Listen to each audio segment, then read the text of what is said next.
welcome to the quarterfinals of the StarCityGames.com Cincinnati Open Weekend. Cedric Phillips, Patrick Sullivan, we are here in the booth. Nick Miller down in the feature match area as we prepare to watch #1 overall seed Collins Mullen with his very innovative Humans deck against Jessy Hefner and his previously innovative and now kind of normal Death and Taxes deck. Both these players are going to start off with a copy of Ether Vial, and Patrick, that's got to be a pretty important card for both of them. I think Hefner leverages a little bit better because he has other things to do with his mana. The Eldrazi Displacer being at the top of that list.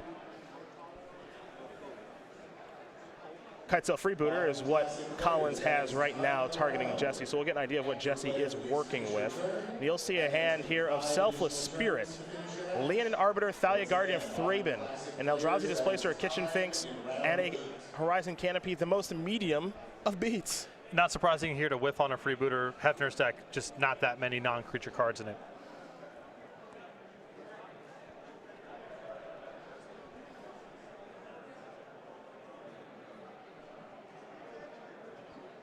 So he'll write down all that information, and we're going to head back over to Hefner, whose vial's up on 1. There's a Horizon Canopy. You can go and cross that off the list. Hefner going to take a damage here. Fall down to 19. Let's see where he wants to go. Standard classic players, as you finish your round. It's going to go towards Selfless Spirit. Pass the turn back over to Collins Mullen. Keep in mind for these two players, they're our most experienced ones in the top 8, but not some of the more experienced names that you do see here on the SCG tours. Noble Hierarch slides through the vial. Mullen is going to move his vial up to 2. Collins, this is his 3rd SCG Tour top 8. He's also got an invitational top 8 to his name. For Hefner, 2nd SCG Tour top 8, and he's also got an invitational top 8 to his name. So they've done it under the bright lights, and they're going to see if one of them can win a title here this weekend. Looks like Mullen might have gone to a mulligan to 6 here by my count of total cards. 3 in hand, 5 on the table is 8, and we're on turn 3. Sure. So I was thinking he was looking a little light already, and there you are. Here comes the Freebooter. That'll work just fine with an Exalted Trigger, and it'll be an attack for 2. The difficult thing right now for Collins is that he has drawn the disruption portion of his deck. He has not drawn the aggressive portion.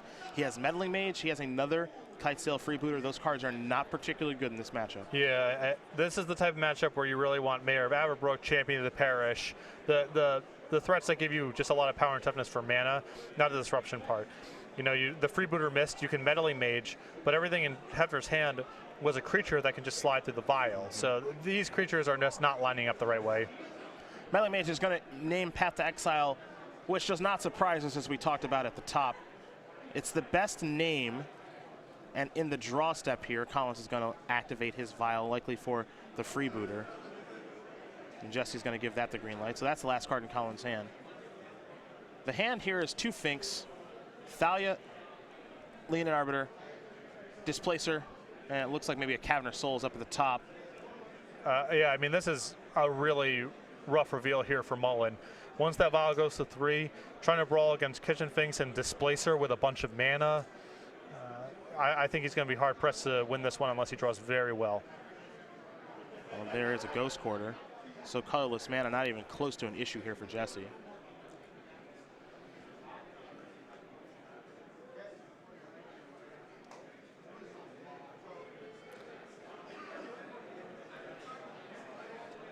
Eldrazi Displacer are going to come on down.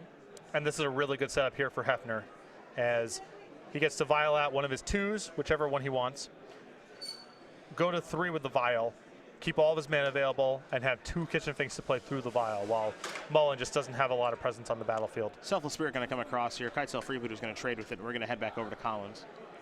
Now this is one of those times where Collins needs to draw something like a Mantis Rider, a Reflector Mage, stuff like that. Yeah, he needs the parts of his deck that are about racing, size on the battlefield, interaction.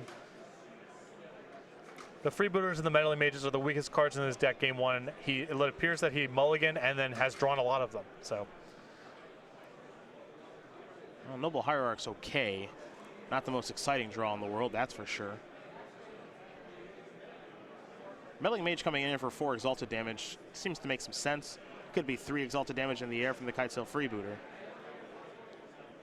4 gives Hefner the option of attacking with the Meddling Mage, gives Hefner the option of vialing in a 2/2 and double blocking. My sense is that the Displacer is just too good here long term to offer it up in a trade. And if Mullen attacks with the Meddling Mage, Hefner will just take the 4. Especially with 2 Finks already rolled up, he can easily gain the life back. Here's an attack for 4 from the Meddling Mage with the 2 Exalted triggers. Chris Bakula's Invitational card coming into the red zone. Also, the 2/2 is eligible to attack on the way back. Yeah, I thought Jessy might want to use this. He almost forgot, but he's going to have a Leonin Arbiter slide through the Vial. I think we're going to see Vial take up to 3 because that's kind of the sweet spot given his hand. Yeah, Hefner's set up to race really well here with the Finks coming down for 2, Displacer to muck up attacks and blocks. Pretty safe attack here from Jessy, too. Collins with no cards in hand. Eldrazi Displacer can seamlessly attack.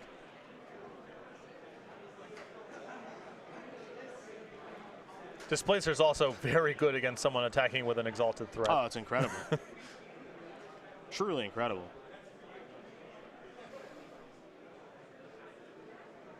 Being able to displace the opponent's card while still being able to put a creature on the battlefield each turn, and especially a creature of the quality of Kitchen Finks, that makes life pretty good for Jessy Hefner.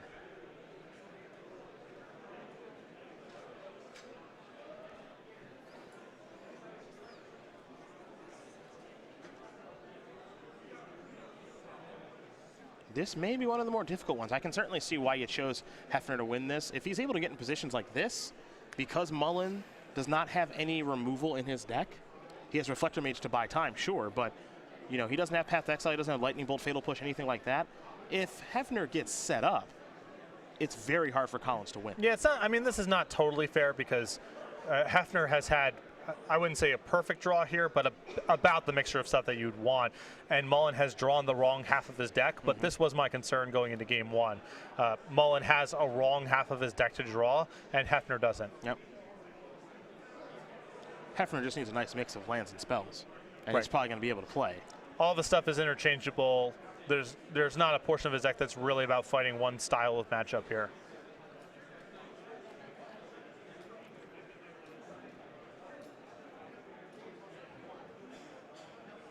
This is an activation of a Vial. Another copy of Meddling Mage.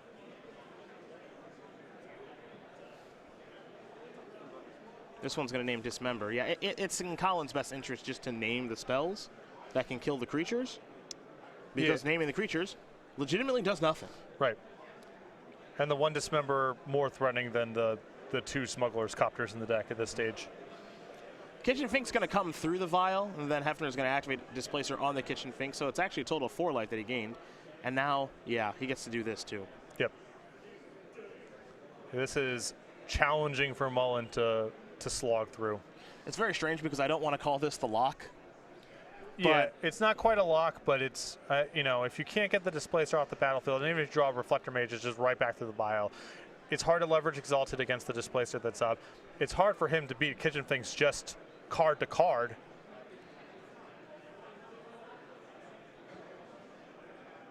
And so we're hitting the point where even if Mullen kind of starts drawing the right portion of his deck, I don't think it's enough. Well, Mantis Rider's a start. There's going to need to be multiples of those, though, right. I think. That's what it's going to take right now. You know, a card like Mayor of Averbrook or Thalia's Lieutenant can actually make these creatures relevant, too. So he's got to draw the good half now. Yep. That's where he's got to go. No more lands, only good spells. He's going to come across here with the Flyers.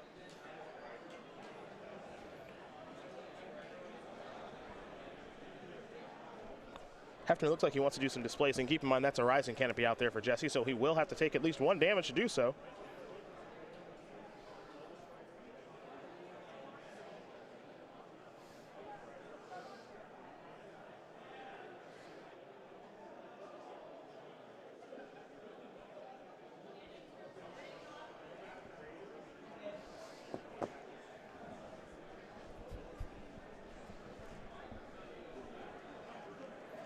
All right, Blade Splicer is going to come through the Vial. Oh, man. Well, that's going to increase the clock. That's a good one to blink.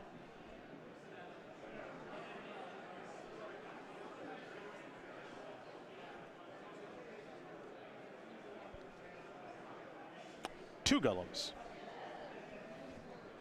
Here comes some more 3-power creatures. Some of them have first strike. Remember, Hefner at 7 right now. Another Finks in hand can go to 9. And even if he doesn't draw another land, he can pick up another point of life by displacing a Finks even through the horizon canopy. Points is Peter Tabergen.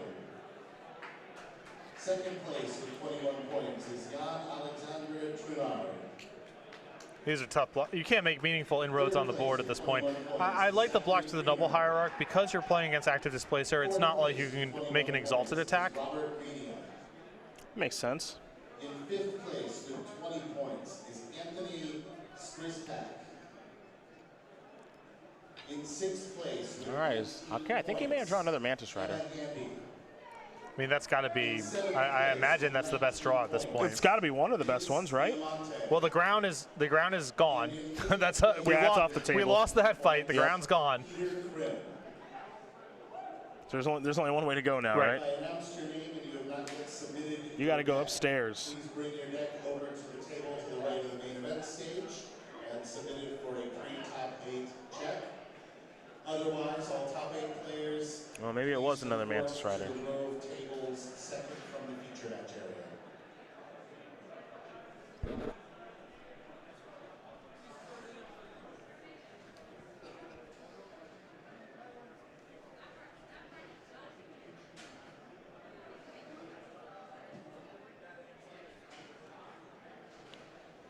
I think Mullen just checking to see if he is he dead on the way back if he sends in the freebooter. But once you're making those kind of judgment calls, we're in a bad place. Point of no return. Yeah, we're in a bad place. Your final points, these standings will become final in 2 minutes.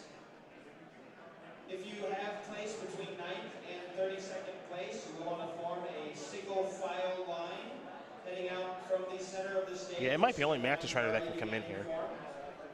Please have your ID in hand, ready to collect your prize once standings have become final. Displacer going to take care of Mantis Rider for now. Jesse's going to have to lose a life to do so.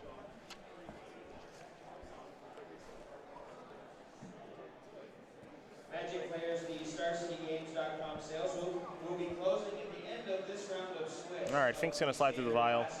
2 more life there for Hefner. Blade Splicer the draw. Vial on 3 working overtime. You will want to do so in the next 40 minutes.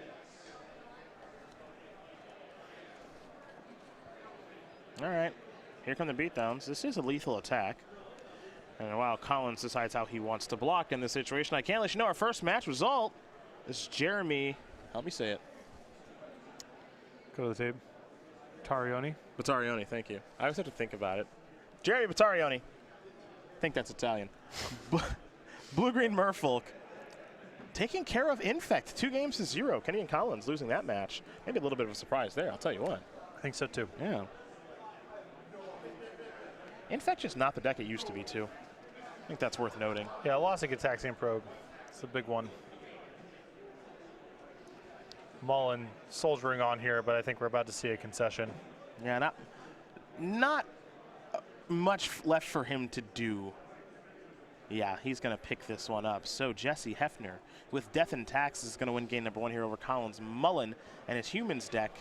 As we turn our attention to the sideboard, we will start with the Humans player, who's got 2 Zathra Necromancer, 2 Aethersworn Canonist, 2 Vithian Renegades, 2 Fiend Hunter, 2 Izzet Static Caster, 2 Tireless Tracker, 4th Reflector Mage, 1st Mirren Crusader, and an Anafenza, the foremost. I like the extra copy of Reflector Mage. I think this can drag out to the point where Tireless Tracker becomes pretty good as well. And I think that would probably do it. Not too much? Reflector Mage, Tireless Tracker, talk me in the Anafenza. The Fiend Hunters are good. Some good options here, and you can get away from those freebooters and meddling mages. Yeah, whatever it takes to get those out of your deck, I think is ideal. For Jesse, he's not technically a Humans deck, even though he kind of is. 2 Mirren Crusader, 2 Stony Silence, 2 Core Firewalker, 2 Rest in Peace, Eidolon of Rhetoric, Haven Mind Center, Rule of Law, Oblivion Ring, Celestial Purge, Journey to Nowhere, and your favorite, Pithing Needle. The anti-creature elements here, the Journey to Nowhere, the Oblivion Ring. The Celestial Purge is probably too narrow, is my guess, if you assume Freebooter is getting removed from the deck. So some light sideboarding, just some interaction. Stuff to kill some creatures against a deck that's a bunch of creatures. Well, easy breezy. That's going to take care of it for both of those players. So they will sideboard Shuffle up, get ready for game number 2. Collins Mullen, number 1 overall seed, will be on the play here for game number 2. And in the meantime, Star City Games did come out with a new playmat for our pre-release creature collection program. So Rivals of Ixalan, excuse me, coming out pretty soon. We got a sweet playmat for it, drawn by Andrea Radak, and Star City's own Jeremy Noel will tell you more about that right now. Say hello to the newest member of the StarCityGames.com pre-release exclusive creature collection, Running on Plumes. Illustrated by fan favorite Andrea Radek, these adorable dino riders are stomping at the bit. Want this limited edition playmat at your pre-release? Have your local store contact StarCityGames.com by November 13th to get signed up. For more information, visit go.starcitygames.com/pre-release and stake your claim with Running on Plumes. Running on Plumes, drawn by Andrea Radak. Make sure you have your local store. Contact StarCityGames.com by November 13th. Get signed up for that pre-release playmat. Take your pre-release to the next level as we get ready to learn a little bit more about Jessy Hefner, currently up a game here. It's a 25-year-old from Delphi, Indiana.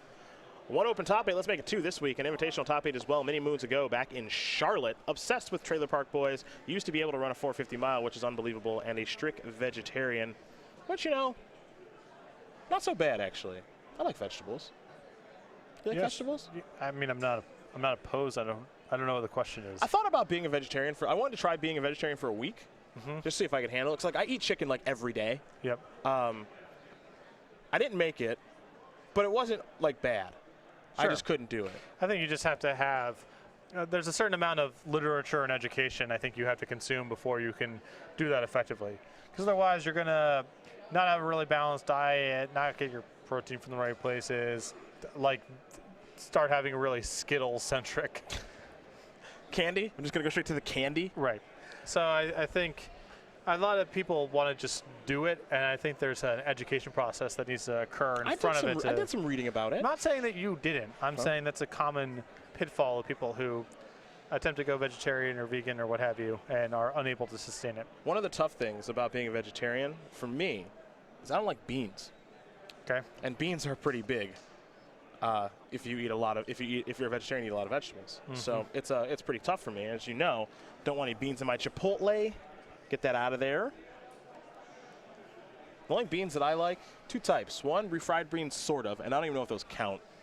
Well, they're certainly not vegetarian. But yeah, I don't even know if those count, what's going on there at like a Mexican restaurant. Right. Because those are just covered in like filth and aren't good for you. And then baked beans, which similarly do not count because they are covered in sugar and molasses. Yeah. But they are delicious. I got another update here for you. Benjamin Reagan, he won his match, Counters Company, over Chase Masters playing Black White Eldrazi Taxes. So number 2 overall seed is through to the semifinals. Maybe this is finally the time for Counters Company to shine. So many people tried with that deck as soon as it came out. I think of Brendan DeCandio always being on the outside looking in Modern Opens with that deck. So maybe Benjamin Reagan can get the job done there. We'll see. Come on, Jesse. You're rooting for Death and Taxes all of a sudden? No, his pile shuffling. Not come on, rooting for him. Come on, imploring him to not do this. I see. What's your favorite time wasting ritual that you indulge in? Whew. Browsing Facebook. Actually, no, I take it back. Browsing Twitter. Yeah. Definitely Twitter. Twitter is just my number 1 now. It's just my number 1. You? I don't know. There's a lot of competition. I don't know what I would say is my favorite. Well, do we consider like reading time wasting? No, of course not. No, okay. Because like I like to read. I like to educate myself on a lot of basketball things in my spare time. I love to read like just any basketball article. I spend a fair amount of time, often when I wake up. Sometimes it's in bed. Sometimes I go to another room, of just staring at the wall. That's like my first, like that's how I get myself centered. Just eyes kind of bugged out a little bit, just staring at the wall. I don't even know what to say to that. My Twitter feed is one of the things I like about Twitter is you get to kind of make it your own. You know, like Facebook, you know, like you're friends with people, whatever. You scroll down the timeline, but like Twitter, I literally just get to customize and make it my own. I deleted Facebook off my phone. It's a whole new. It's so great. A whole new world. I can't encourage it enough. But my Twitter is so entertaining because I choose who I follow, obviously. So I'm just either relentlessly entertained or I have basketball things being thrown in my face, and I can't get enough of it. Right, and also, I mean, this is why I sort of don't like the move to 280. Most people don't. I hate the move to 280. Most people don't have 140 good characters in them. That's correct. And I think increasing that, it's not going to make people perform better. And Facebook, there's no character limit. No, people just talk. They just go. People just talk. And if you don't have 140 good characters in you don't have 1,400. That's true. That's true. See, one of the things, I'm not going to barn you here, but I'm going to kind of barn you. You make those 140 count. That's one of your. I know you care, and but you make your 140 count. And I think my output would be worse in 280. Yes. Yes. Because restriction breeds creativity. A lot of things I can't quite fit. I just delete them if it's not the pros that I'm looking for. I read a lot about Twitter and the finances of Twitter, and how it loses like $1 billion a day. It's not doing great. It's not great because they have they have no monetization.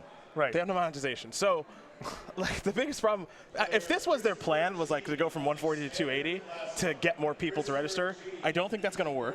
Right. And I do think that if they had charged people like $1 to go from 140 to 280, a lot of people just would have bought. Right, but that's the problem is that there's a selection there. Like $1 a month or something. Just a reoccurring charge. I think the people who most want 280 characters are the people who cannot be trusted with 280 characters. Absolutely. Because they want it in the first place. That's true. But they would be willing to buy probably. And they have some serious monetization issues. Yep. I would not. I mean, I would just be out. I'd be out. Every time I see a 280 status or 280 tweet, I'm just it's just too wordy. It takes up too much of my Twitter feed. I don't like it. Yeah. Collins is not having a good. I can't say he's not having a good day because he's 14-0-1, but he's not having a good round right now. Going to 5. Yeah. Hefner on 7.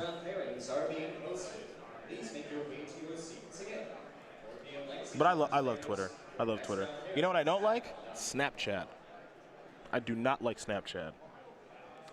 Most of these I'm only sort of vaguely aware of. Young person's game doesn't make any sense to me. Yeah. I read about it because it's part of what I do for a living, but I'm not pro Snapchat, and I'm pretty sure it's going to be around for a while. That sounds right. Yeah. Facebook, fine. It's one. Facebook won. I think Facebook is borderline unusable. Well, it's not. It's one. Yeah, it's literally won the social media war. It's not going anywhere. Right. It's so far ahead. It's a joke. It is getting worse to use. I do not use Facebook that much anymore. Instagram kind of great. Twitter definitely great.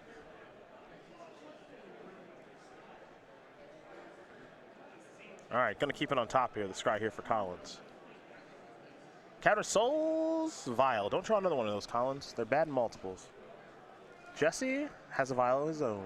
You saw how good Jesse's Vial was last game, and you felt he had the better Vial of the two, and he certainly did. He can use his spare mana a lot more efficiently than Mullen does. Champion of the Parish. Displacer, even things like, Mutavault, Dunes, Horizon Canopy, all that stuff plays well with Aether Vial in a way that I think, Mullen, it's efficient, and a lot of the stuff plays well at instant speed, but he's not really making use of the spare mana as well. There's Selfless Spirit.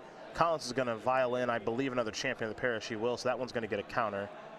Jesse's land for the turn was the Dunes. And we'll go over to Collins.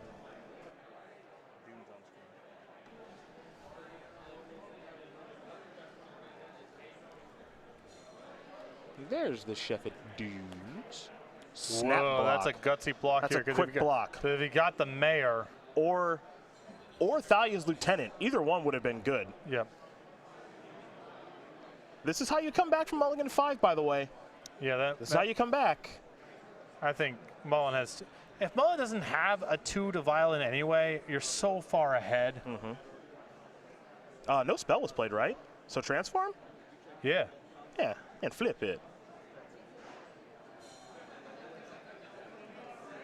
It's going to turn into Halpak Alpha? And this card's capable of winning the game on its own. All by itself. Let's take a look at Halpak Alpha. The flip side of Mayor of Averbrook is Vial's going to go up to 2.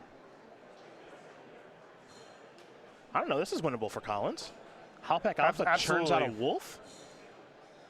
There's a basic plains.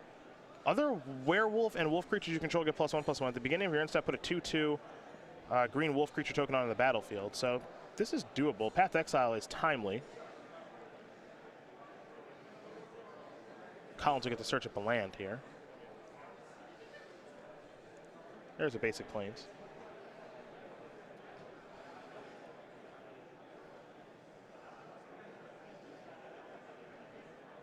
Collins with 2 cards in hand right now. Third one, once he draws his card for the turn, you gotta wonder what they're gonna be. He does have some really good cards in the matchup, you know? Like, this is the kind of matchup where Reflector Mage is an ace. Yes. It's really, really good. It's some amount worse because when Hefner has a vial, but Of course. still does good work.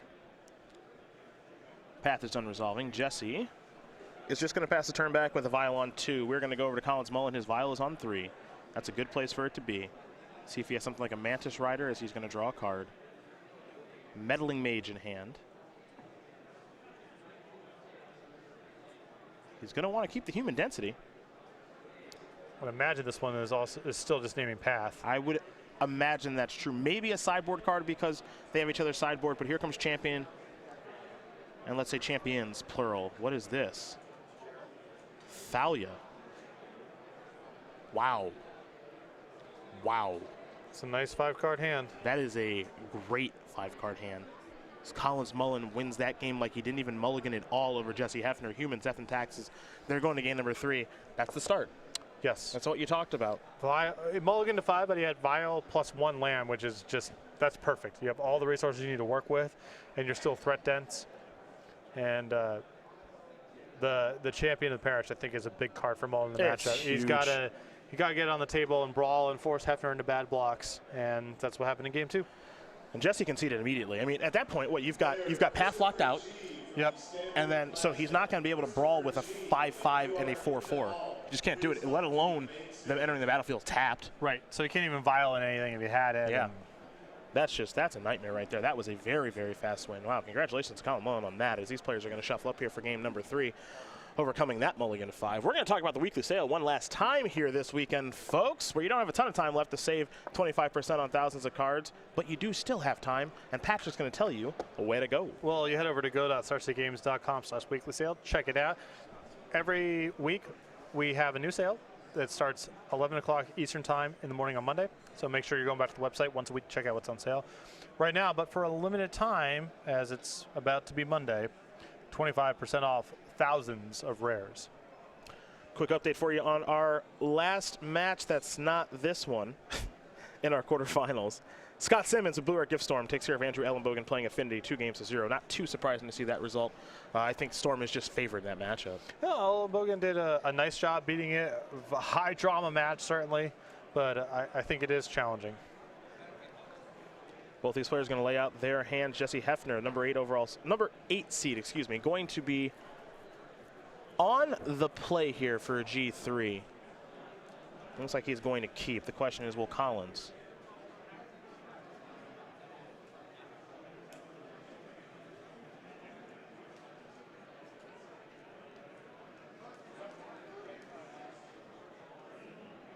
The answer is no. Collins is going to go back to the drawing board. See if he can find a hand that he likes. You know, he mulliganed the 5 solo last game. Might as well do it again, right? Mm-hmm. Is that a thing? That's not a thing, is it? Well, you should look for a good hand. I think just, all right, I'm on 5. It's not. Not the approach. It's not a thing. Gotta look for a good hand. We'll quickly talk about the StarCityGames.com newsletter while Collins takes a look at his 6-card hand. It is your source for Magic the Gathering news. It's totes free, and it's easy to sign up for. Over at go.starcitygames.com/newsletter, your source for Magic the Gathering news. Highlights from some of Star City Games' best articles, upcoming SCG tour dates and locations. You can find the StarCityGames.com invitational qualifier or game night closest to you, an exclusive cardboard craft comic, and again, signing up is free over at go.starcitygames.com/newsletter. Just get a photo of Ross Merriam in your inbox. Who could say no? Could do worse. Yeah, that's true. Could do worse. The average email you receive is worse than that. So raise your aggregate. raise your average email. You just make such a compelling argument, really. Who could argue that? Right. Who could argue It's there? better than average. Plains no vial, big deal here for Collins.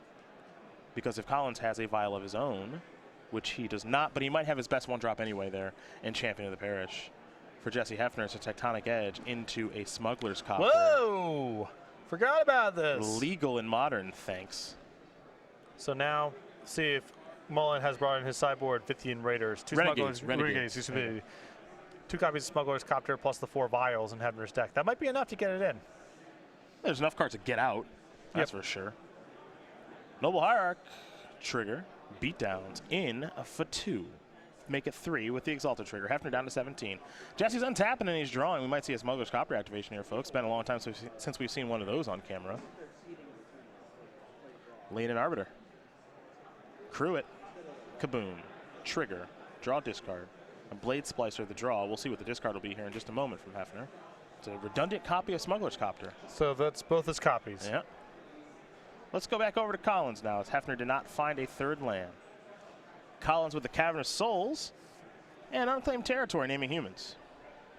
This be a great spot for the Renegades. Oh, yeah. Well, he has it.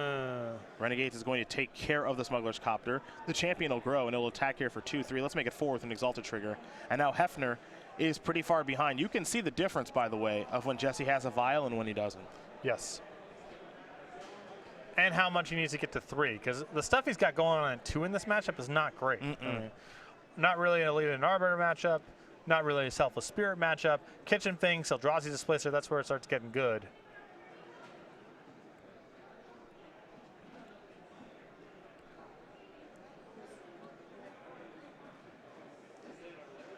For Hefner, he's got another 2-mana spell. It's Journey to Nowhere. That's something. Yeah, I think you got to go for the Champion of the Parish. Yeah, I think that card is problematic if Mullen has any gas left in the tank.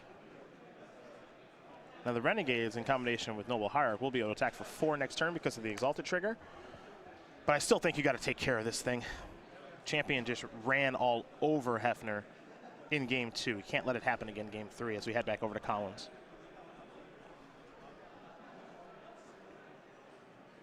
Collins does have at least one good card in hand. In Mantis Rider, he's also just picked up a copy of Fiend Hunter.